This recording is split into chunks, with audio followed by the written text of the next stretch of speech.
I just want to start by saying that this is certainly outside my comfort zone. I'm not particularly good at public speaking. I certainly don't like being the center of attention. Though some people on Facebook might think the contrary.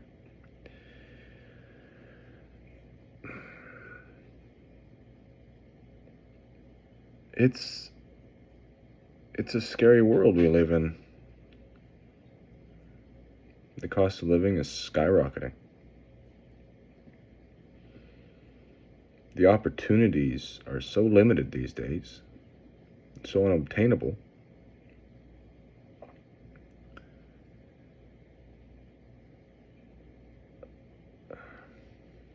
I'm certainly not going to sit here and say I haven't made my fair share of financially poor decisions.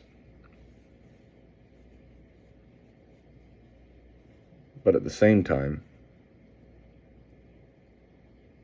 when you feel like there is little hope of things getting better and becoming more affordable, I mean, I've completely given up on the idea, at least temporarily, and probably for the foreseeable future, of owning a home. I mean, here in Chilliwack, where you used to be able to buy a house for $200,000-$300,000 in 2015 or 16, that's a three bedroom house, is now going for anywhere north of $600,000. You can't touch a home in Vancouver for less than $1 million.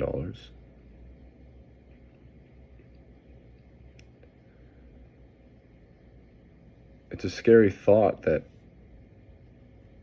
even if I save all my money, it would take me many, many years to come up with a down payment to buy a home. And then I got to deal with a ridiculously high mortgage with ridiculously high interest rates. So instead, I just keep renting somebody else's house and paying their mortgage.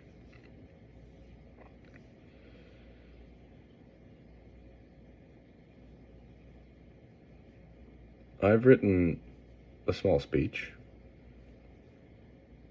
to hopefully relay some of my thinking.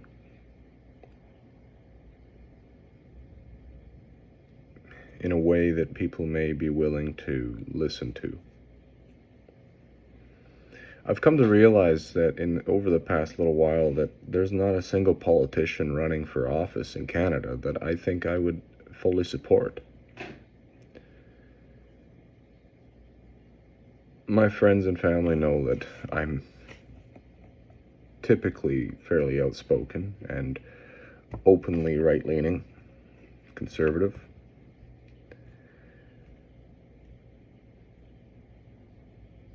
The Liberals the last 10 years haven't given me much of a feeling that they're really on my side or trying to help the average Canadian succeed or become what they want to in life. I mean, you've got a career banker currently holding office as of last night. He has been re-elected. Originally not even elected to be Prime Minister.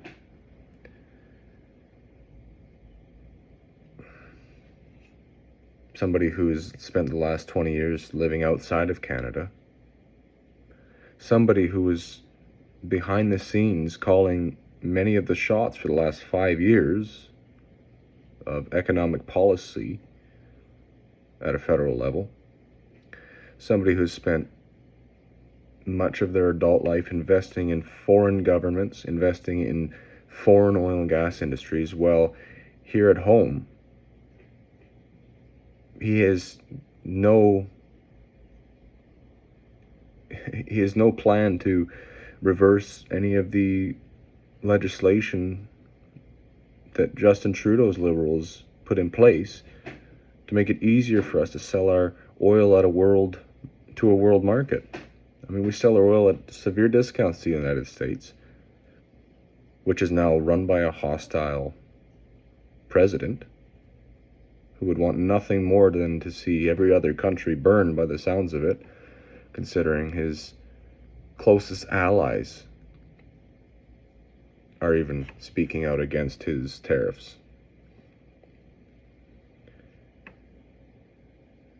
I've written a short speech here that I wanted to say, so I think I should get on with that.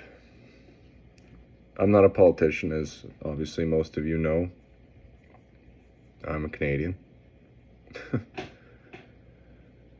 Though sometimes I feel that is unfortunately true. I'm someone who works, struggles, hopes, and worries. A lot of worrying lately. Like many of you, I've been watching this country slip further away from the people that built it, and the people that fought for it, the people that gave their lives for it. One of our biggest issues is addiction. People I care about, I've seen suffer from it, and I'm sure you have too. Instead of investing in long-term support, in treatment that works, in getting to the core root of the problem, which I think really comes down to a lack of mental health support in this country, but primarily more to do with the fact that the cost of living has become so high that most people feel that it's not even worth trying, I think.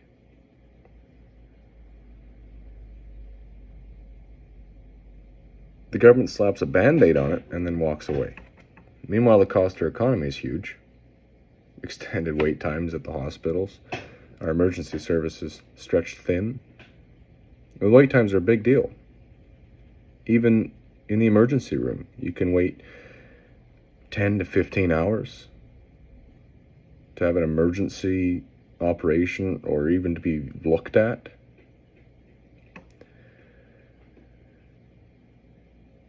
Lives are lost. Families are broken. Entire communities are destabilized. The theft that happens. You can't trust that when you go to bed at night, somebody's not going to break into your yard or your truck or your car and take what is rightfully yours.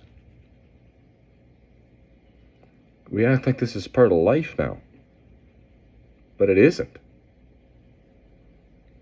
It's not what the government isn't doing exclusively, though. It's what they're doing too much of. I mean, in BC here, we've seen how far the overreach can go. Our provincial government is trying to grant themselves sweeping powers.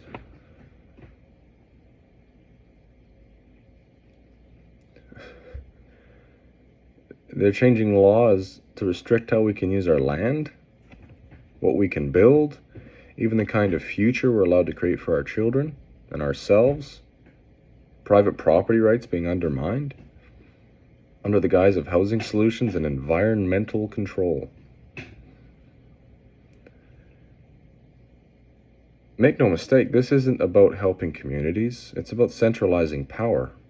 It's about removing local decision-making and private decision-making and placing it in the hands of bureaucrats who are not accountable to the people that they directly affect. And nowhere is this more obvious than in agriculture. The farmers, the very people that feed us, are being crushed under the weight of outdated and some new, unrealistic regulations.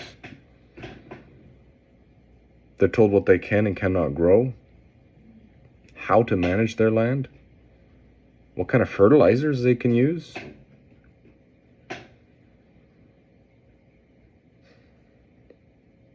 What equipment they can use. They're fined for infractions that make no sense on the ground. And they're offered no real support in return. I mean, we're making it harder for farmers, not easier. What happens when farmers disappear? Our food becomes more expensive. Our supply chains get weaker. Our local economy suffers. Our communities lose self-sufficiency. And while all of this is happening, while Canadians are struggling with addiction, homelessness, job loss, and skyrocketing costs of living, our federal government continues to send billions of our tax dollars overseas to other foreign governments, foreign investment, other wars that we're not even in,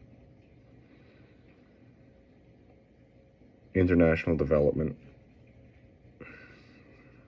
These all sound great on paper, I suppose, if you feel that way, but they do very little to help us here at home.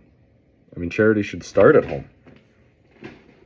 Before we invest in other nations, we should invest in our own people, in our own healthcare, our own education, recovery, real opportunities, new industries, supporting the industries that exist, not making it harder for the industries that exist to exist. Whether we like it or not, oil is the backbone of this nation, and the government has made absolutely zero effort to get away from that, other than basically criminalizing it. They haven't invested in any new technology, new industry. Every government for the past 40 years has relied entirely on the United States. And then when you get somebody like Donald Trump in, who seems to want nothing more than Canada to burn or join the United States, all your hands are tied. What can we do? We've put our entire economy in the hands of the Americans.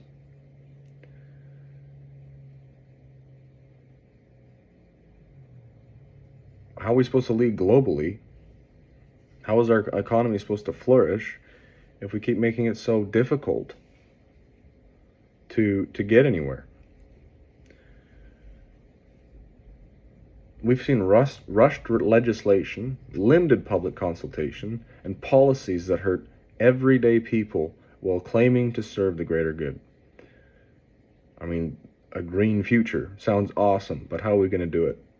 Certainly taxing people is not the way to do it.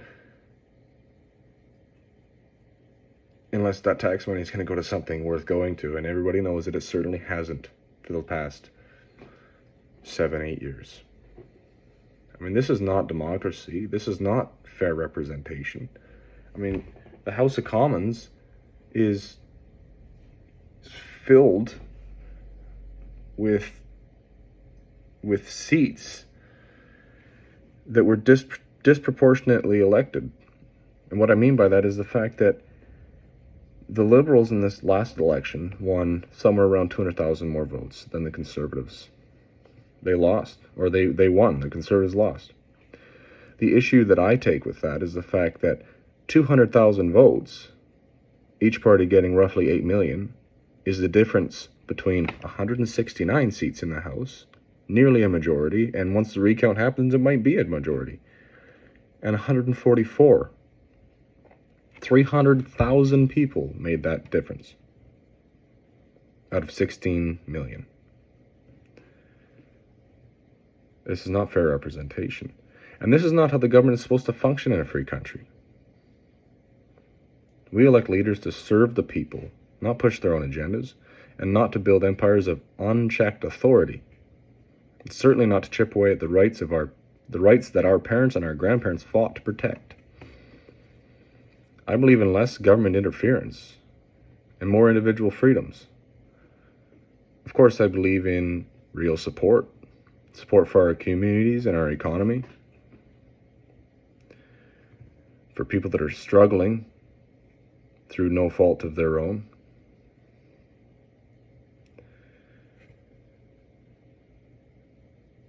People working hard just to survive. We should be leading by innovation in housing solutions that respect property rights. In treating addiction like the public health crisis it is. I mean, it's a real crisis here. The amount of money we're spending is absurd. I mean, allowing prisoners that commit felonies upon felonies upon felonies to roam the streets the next day after being arrested, to be given light prison sentences, while legal gun owners are being thrown to the wolves over here for stuff we didn't even do. Meanwhile, anybody in the Greater Toronto area can drive across the line and buy a gun from the United States and bring it across. That's the real problem.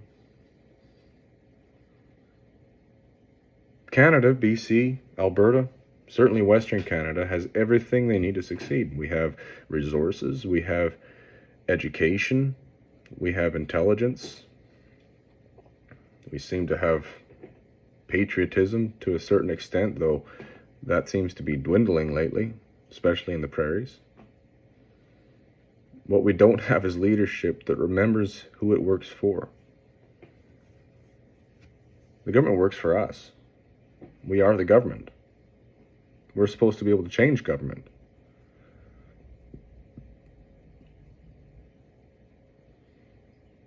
These issues are massive.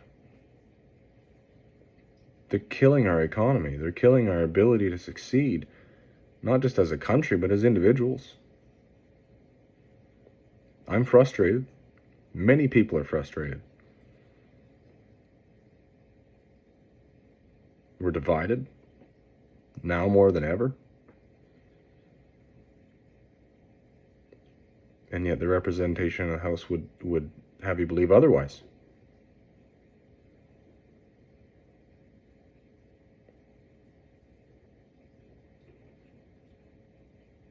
This is our country, and we need to take it back.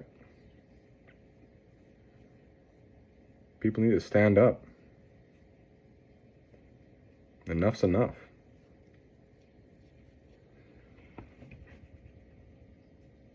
I want to have a good future, and I want everybody to have a good future. And we're certainly not on a path that will take us there. We need politicians that are new, and politicians that are actually going to work for us. Do things that actually help our economy, help us become a bigger player on the world stage, help us export our industries and our resources to other countries around the world at fair market pricing. It's getting very hard to enjoy the day. It's stressful. I wake up stressed. I go to sleep stressed. I dream about being stressed. And I don't see an end to it. I don't see a light at the end of the tunnel. That's it. Thanks.